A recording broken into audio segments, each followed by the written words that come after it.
Para विद्यार्थी भाइ बहिनीहरू, आज हामी अनिवार्य विज्ञान विषय अन्तर्गत भौतिक विज्ञानको दोस्रो पाठ प्रेसर भन्ने पाठ अध्ययन गर्न गइरहेका छौँ।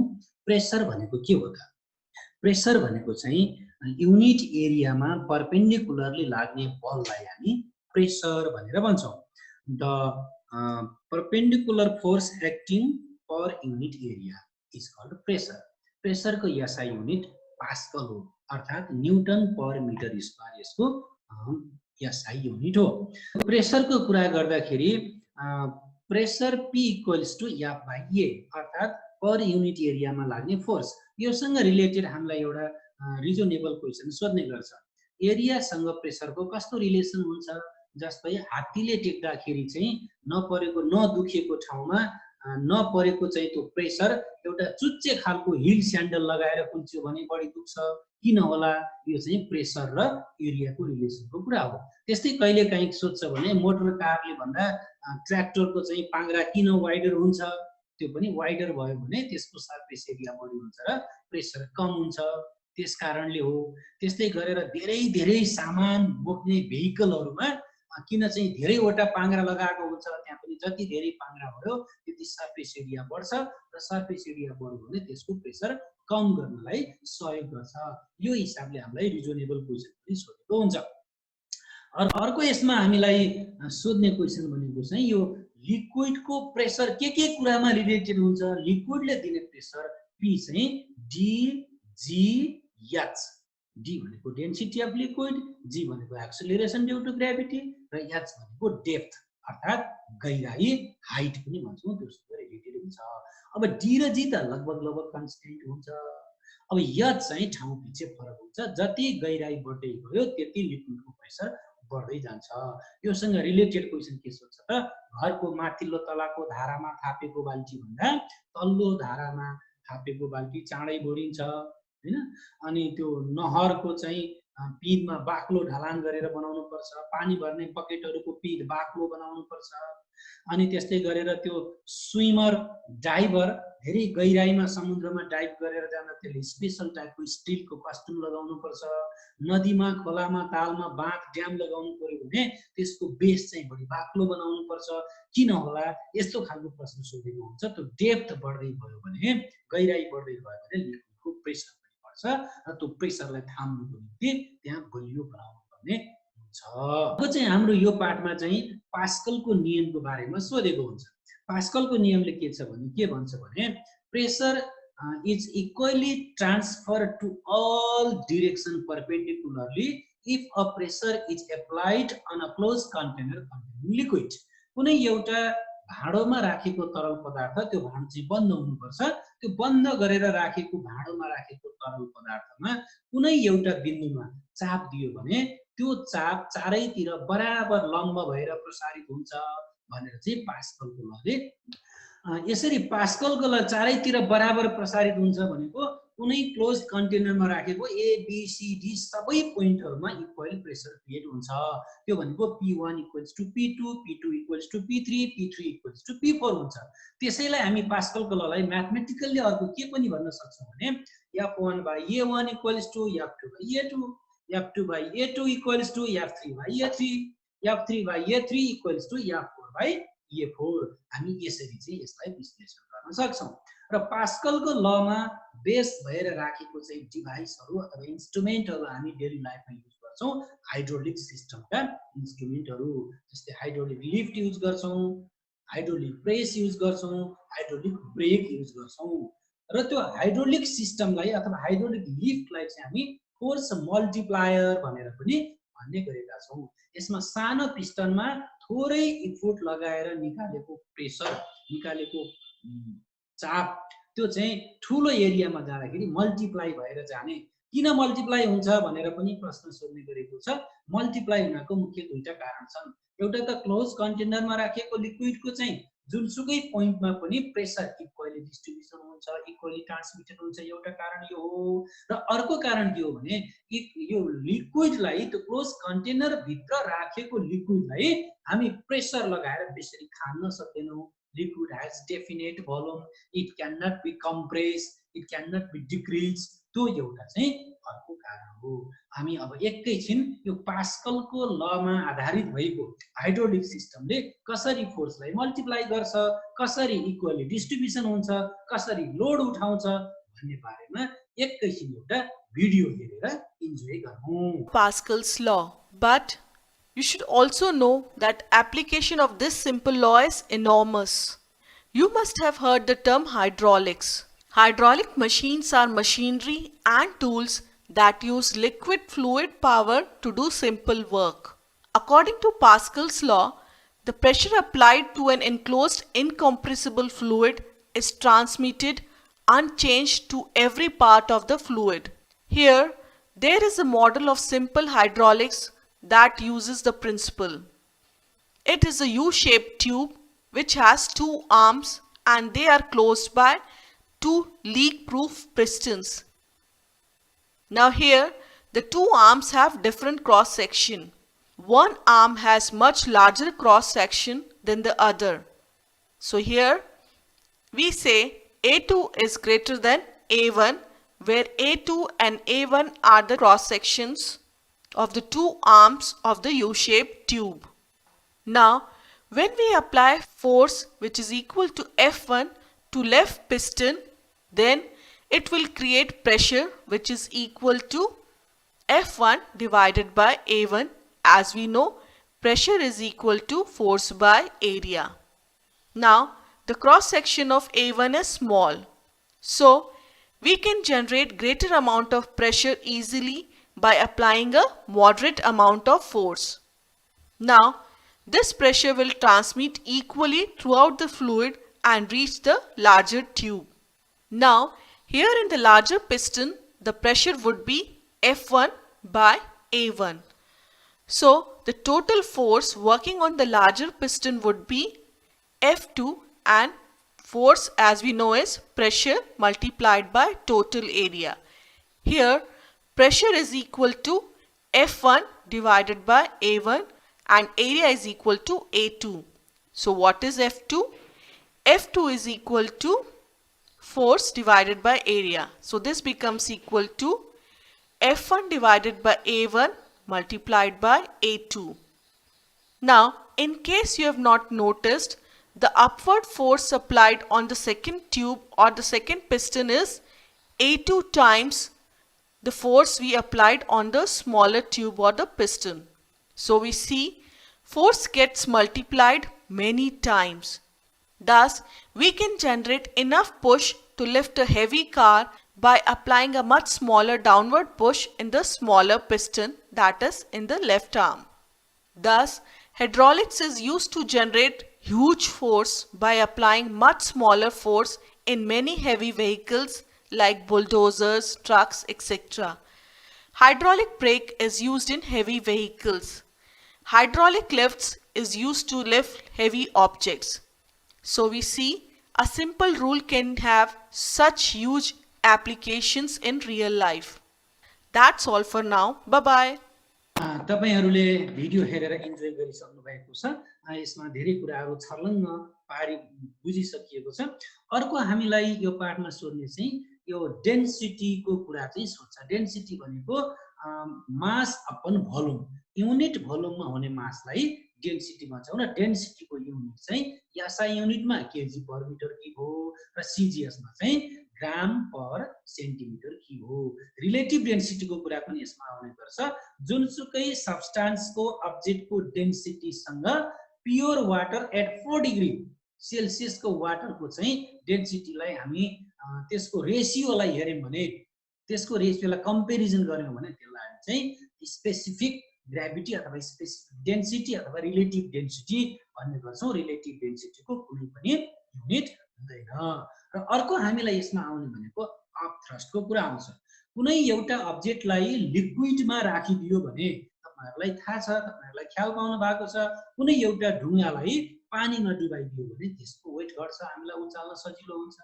हो त्यो कुनै एउटा अब्जेक्टलाई लिक्विडमा डुबाइदियो भने त्यसमा लिक्विडले ग्राभिटीको अपोजिट डिरेक्सनतिर चाहिँ केही फोर्स एप्लाई गरेर त्यसलाई उचालेको हुन्छ। उचालेको फोर्सलाई हामी अप थ्रस्ट फोर्स भन्छौं। न्युटन युनिटमा त्यसलाई मेजर गर्न सकिन्छ। र यो अपथ्रस्टसँगको कुरा गर्दाखेरि आर्किमिडिज भन्ने साइन्टिस्टले एउटा प्रिन्सिपल डेभलप गर्नु भएको छ धेरै वर्ष अगाडि। कुनै अब्जेक्टलाई लिक्विडमा राखेर डुबाइदियो भने जब त्यो भाँडोमा डुब्छ नि, त्यो डुब्दाखेरि चाहिँ के हुन्छ त अलिकति लिक्विड डिस्प्लेस गर्छ, अलिकति लिक्विड पोखिन्छ।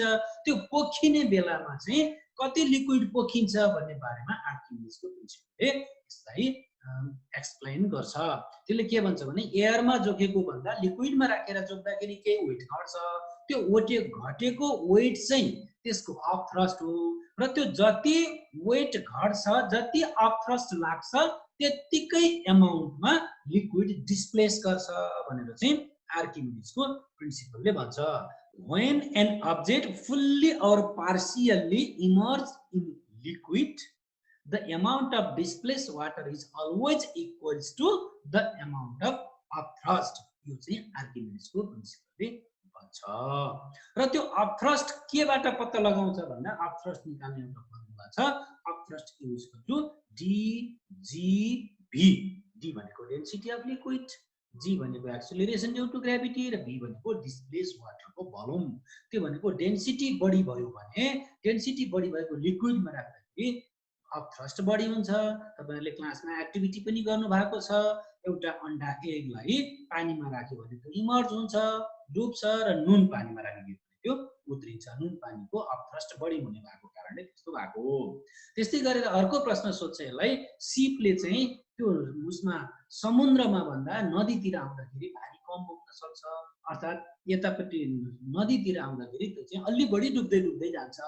किन त्यसरी डुब्दै जान्छ भन्दाखेरि त्यहाँ चाहिँ नदीको पानीमा नुन मिसिएको हुँदैन। त्यो भनेको फ्रेस वाटरको डेन्सिटी कम हुन्छ, फ्रेस वाटरको डेन्सिटी कम भयो भने त्यो चाहिँ अपथ्रस्ट कम लाग्छ र बिस्तारै डुब्दै जान्छ। यो कुरा भनेको हुन्छ। आर्किमिडिजको प्रिन्सिपलले के भन्छ भन्ने कुरालाई प्र्याक्टिकली हेर्नको लागि एउटा भिडियो हेरौँ। Here's the statement. Since the statement is pretty long, let's go ahead and cut it down. So I'm going to cut out the word partially and we'll consider the body being completely immersed only. Now, what are fluids? As the name suggests, fluids are things that can flow. Liquids and gases are collectively known as fluids. So let's take the simple example of water. So I'm going to replace the word fluid with the word water in this statement. So now the statement becomes, when a body is immersed fully in water, it experiences an upward force that is equal to the weight of the water displaced by it. Now let's cut this statement into two parts. The first part is, when a body is immersed fully in water, it experiences an upward force. And the second part is, the upward force is equal to the weight of the water displaced by it. Let's understand the first part with a simple experiment. So when a body is immersed fully in water, it experiences an upward force. And that's very easy to see, because if I leave this ball, you can see it bobs up. Why? Because water is pushing it with an upward force. And this upward force is also known as upthrust or buoyant force. And you can try it out yourselves at home. All you need is a bucket of water and a plastic ball like this. So when you hold the ball down like this, you can actually feel the upward force on your fingers. So I'm feeling the force here, and again when I leave the ball, the force brings the ball up. So how do we measure the amount of upward force? We know that an object feels lighter when it's held in water as compared to air. Now why is that? That's right, it's because of the upward force of water. So the difference of the weight in air and the weight when held in water will give us the amount of upward force. Let's go ahead and try it out. For this experiment, I've taken this hollow ball and I've filled it with coins here to make it heavy. Let's measure the weight of this ball, which is filled with coins, with the help of this spring balance. So let's see what is the weight here. So as you can see here, the weight is 500 grams, or to be more precise in physics, the weight is 500 gram force. But for this video, we'll just keep things simple and use gram as the unit of weight. And this weight is known as the real weight of the ball because it is the weight in air. Now I'm going to immerse this ball into this beaker of water, and you carefully observe what is the reading of the spring balance.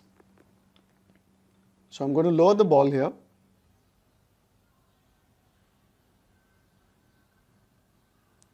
So what did you observe? As you can see, the spring balance shows that the weight of the ball when it's immersed in water is now 300 grams. So there is a loss in weight when the ball is held in water. So why is that? It's because of the upward force of the water. And the weight in water is called as the apparent weight because the ball seems to lose weight. And how much is this apparent loss in weight? It's the real weight minus the apparent weight. So it's going to be 500 grams minus 300 grams. That's 200 grams. So the loss in weight is 200 grams. And we know that the upward force is contributing to this loss in weight. So the upward force is actually the loss in weight, which is 200 grams. Or to be more precise, 200 gram force. Now let's take a look at the second part, that the upward force is equal to the weight of the water displaced by it.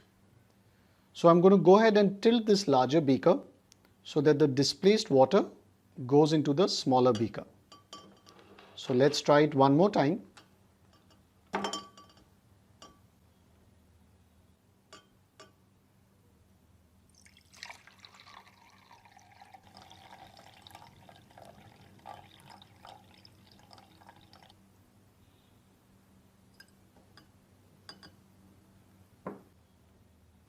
Let's measure the weight of this water that has been displaced by this ball. So I'm going to pour this displaced water into the pan here with a weighing scale.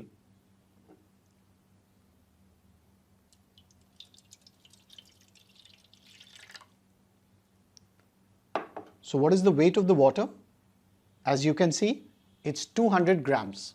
So the upward force and the weight of the liquid displaced are both 200 grams or 200 gram force. So they are equal and Archimedes is correct. Archimedes को प्रिन्सिपललाई व्याख्या गर्ने video तपाईहरुले हेरिसक्नु भएको छ।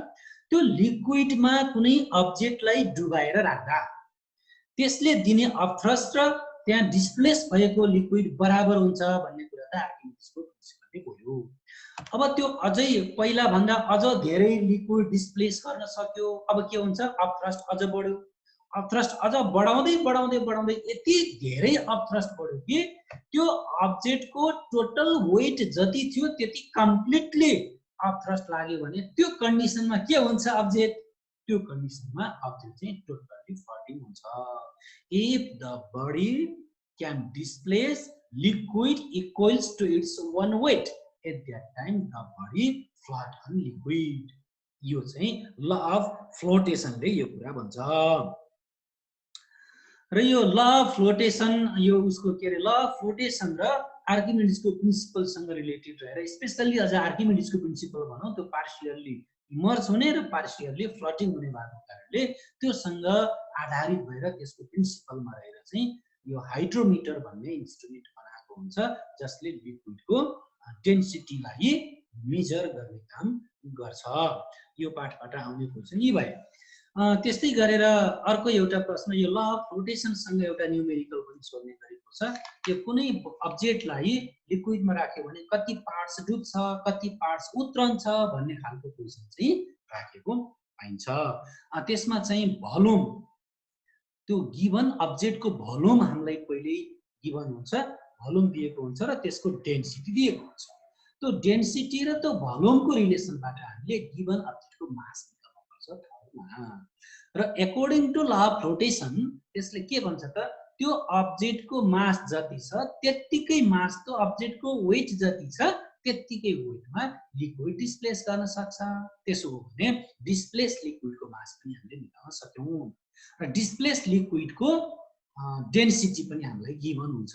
त्यो भनेको हामी generally water दिएको छ भने 1000 kg पर मिटर क्युब अथवा सिजिएसमा सोधेको छ भने 1 ग्राम पर सेन्टिमिटर क्युब। अब मास पनि आयो डिस्प्लेस वाटरको र डेन्सिटी पनि आयो। त्यो दुईटाको रिलेसनबाट हामी डिस्प्लेस लिक्विडको भोल्युम निकाल्न सक्छौँ। जब डिस्प्लेस लिक्विडको भोल्युम हामीले निकाल्न सक्छौँ अनि त्यो भनेको त किन डिस्प्लेस भयो भन्दा त्यति पार्ट चाहिँ त्यो अब्जेक्ट वाटरमा अथवा त्यो लिक्विडमा इमर्जिङ भयो, त्यसकारणले त्यो चाहिँ वाटर डिस्प्लेस भयो, लिक्विड डिस्प्लेस भयो। त्यो भनेको हामीले emerging part of the object निकाल्नु पर्यो भने volume of displace liquid upon volume of object यसो गरेर निकाल्न सक्छौँ कति पार्ट डुब्यो।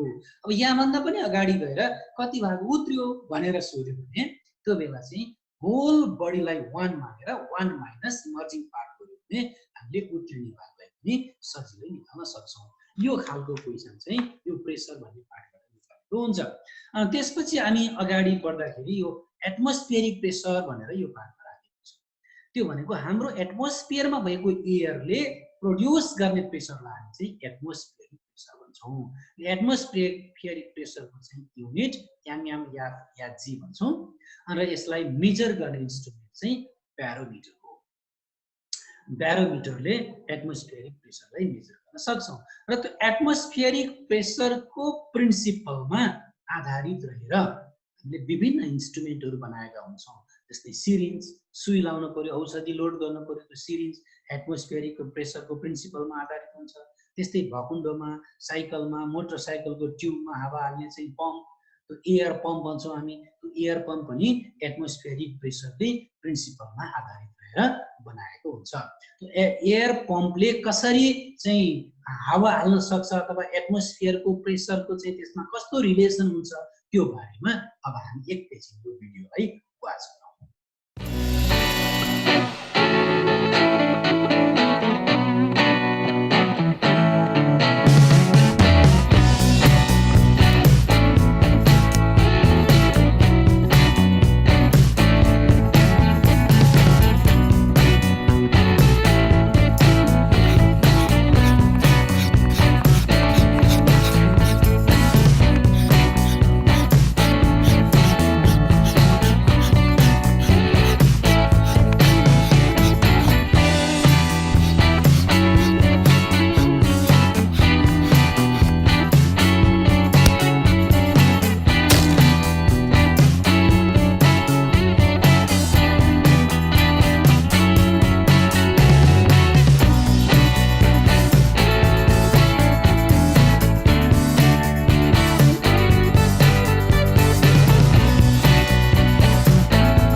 एटमोस्फियरिक प्रेसरको आधारमा एयर पम्पले कसरी काम गर्छ भन्ने कुरा राम्रोसँग वाच गर्नुभयो।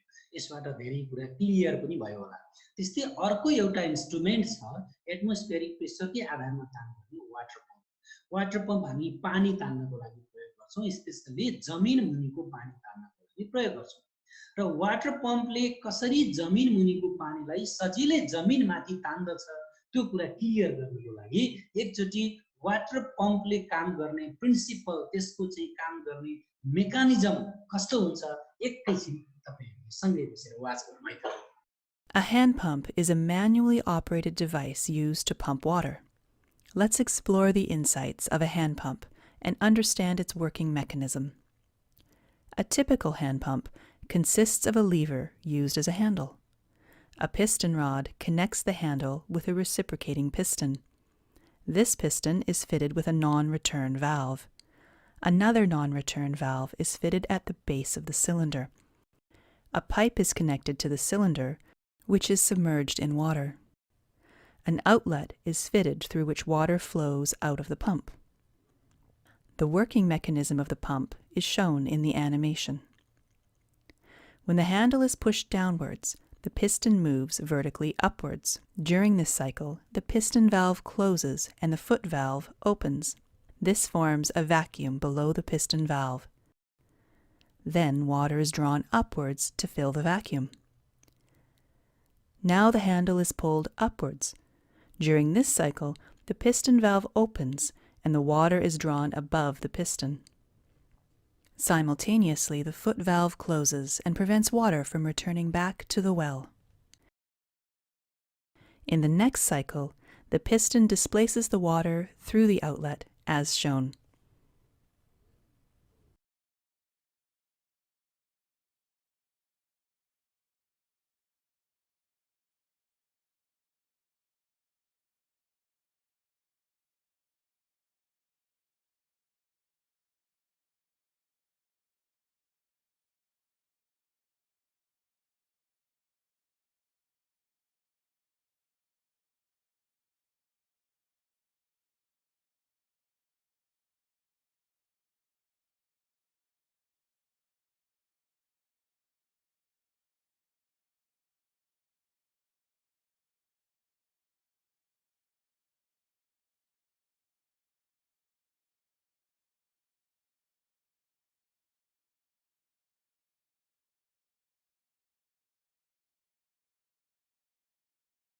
तपाईहरुले हेरिसक्नु भएको छ, भिडियोबाट धेरै कुरा सिकिसक्नु भएको छ, धेरै कुरा हेरिसक्नु भएको छ।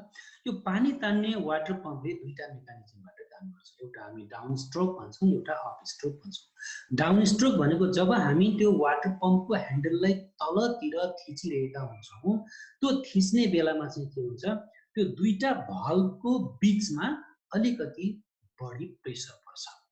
प्रेसर परेपछि तल्लो भल्भ चाहिँ अटोमेटिकली बन्द हुन्छ र माथिल्लो भल्भमा चाहिँ त्यो प्रेसरले गर्दा ओपन हुन्छ र बीचको खण्डमा रहेको पानी चाहिँ माथिल्लो भागमा आउने गर्छ। फेरि अप स्ट्रोक गर्दाखेरि के हुन्छ त, अप स्ट्रोक गर्दा जब हामी चाहिँ माथि तान्छौँ त्यो सिलिङ उसको है, त्यो माथि तान्ने बेलामा चाहिँ बीचको खण्डमा चाहिँ एरिया बढ्दै जान्छ। एरिया बढेपछि प्रेसर कम हुन्छ। प्रेसर कम भएपछि माथिबाट पनि एयरको प्रेसरले धकल्न खोज्छ, तलबाट पनि धकल्न खोज्छ। माथिबाट धकल्दाखेरि त्यो लिड, त्यो भल्भ त्यसरी टाइटली भएर लाग्छ र जमिन मुनिको पानीको प्रेसर कम धेरै र बीचको खण्डमा चाहिँ प्रेसर कम हुनु भएको कारणले त्यो प्रेसर ब्यालेन्स गर्नको लागि फेरि तलबाट चाहिँ बीचको खण्डमा त्यो भल्भलाई खोलेर पानी माथि आउँछ। यसरी चाहिँ अप स्ट्रोक र डाउन स्ट्रोकको तरिकाबाट चाहिँ वाटर पम्पले पानी तानेको हुन्छ।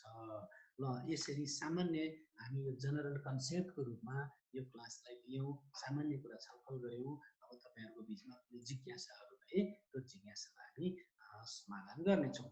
अर्को चाहिँ त्यहाँ टोरिसेलियन भ्याकुम भनेको के हो भनेर पनि सोधेको छ कहिलेकाहीँ। टोरिसेलियन भ्याकुम भनेको के हो त भने त्यो ब्यारोमिटरको मर्करी भन्दा माथिपट्टि टपमा त्यो ट्युबमा अलिकति खाली भ्याकुम ठाउँ हुन्छ, त्यसलाई टोरिसेलियन भ्याकुम भन्छौँ। त्यो टोरिसेली भन्ने साइन्टिस्टले बनाएको ब्यारोमिटरमा त्यसलाई नाम राखेको भएर त्यसलाई हामी टोरिसेलियन भ्याकुम भनेर भन्न सक्छौँ। यसलाई अर्को एउटा क्वेसन सोधेको के हुन्छ भने फलामको सियो पानीमा डुब्छ तर फलामले बनेको पानी जहाँ उत्रन्छ किन होला भनेर पनि सोधेको छ। हामीले त्यो बेला फलामको सियो त पानीको भन्दा धेरै डेन्सिटी हुन्छ, डुबिहाल्ने भइहाल्यो। तर फलामको पानी जहाजलाई के गरेको हुन्छ भने the ship is made such a way that it can displace liquid equals to its own weight. आफ्नो वेट बराबरको लिक्विड डिस्प्लेस गर्न सक्छ, त्यसैले यसले चाहिँ धेरै भारी बोकेर पनि उचाल्न सक्छ, पानीमा तैरिन सक्छ। अर्को एउटा इक्जाम्पल मैले यसलाई तपाईँहरूलाई भने मेरो पौडी खेल्नु भएको छ। पौडी खेल्दाखेरि डुब्न लाग्यो भने हामी के गर्छौँ? पौडी खेलेर जब डुब्न लाग्छौँ नि हामी, त्यो बेला चाहिँ हामी हात खुट्टा बिस्करी हात खुट्टा चलाउँछौँ। त्यो भनेको त्यो पानीलाई यताउता बिस्करी डिस्प्लेस गर्छौँ। जब त्यो डिस्प्लेस गर्दै जाँदा जब हाम्रो वेट बराबरको लिक्विड डिस्प्लेस गर्छौँ नि हामी, त्यो बेला हामी सजिलैसँग पौडी खेल्न सक्छौँ, पानीमा उत्रन सक्छौँ। पौडी खेल्न जान्ने भनेको अरू केही गर्न जान्ने कुरा होइन। पौडी खेल्न जान्ने भनेको आफ्नो वेट बराबरको लिक्विड डिस्प्लेस गर्न जान्ने भनेको हो। यो कुरालाई राखेँ। अरू केही क्वेसन भए छलफल